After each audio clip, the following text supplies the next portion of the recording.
অনুপ্রেরণায় আমরা আন্দোলন সংগ্রাম করে থাকি। হয়তো আপনাদের মনে আছে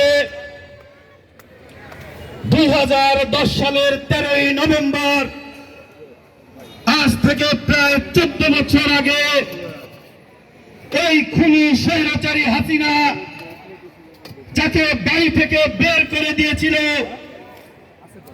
একটা কথা আছে,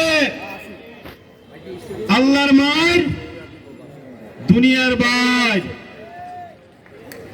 আপনি হাসিনা আমাদের দেশনেত্রী বেগম খালেদা জিয়াকে ডিজিএফআই, এনএসআই, পুলিশ দিয়ে বের করে দিয়েছেন, অথচ এই বাংলার মানুষ, এই বাংলাদেশের ছাত্র জনতা আপনাকে শুধু বাড়ি থেকে নয়, এই বাংলাদেশ থেকে বের করিয়ে দিয়েছে।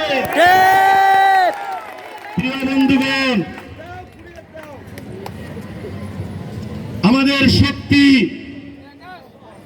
যার শক্তি নিয়ে আমরা আন্দোলন করি, যিনি আমাদের 31 দফা দিয়েছেন, সেখানে আপনারা 2 নম্বরে দেখবেন তিনি বলেছেন সাম্য মানবিক সমাজ গঠন করতে।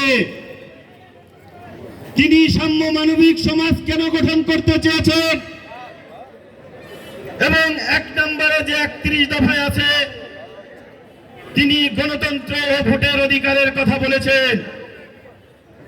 তিনি সুদূর লন্ডন থেকে এই কথাগুলো জন্যই বলেছেন এই দেশের আবাল বৃদ্ধ, রাখাল, কৃষক, খেটে খাওয়া মানুষ, তারা যেন তাদের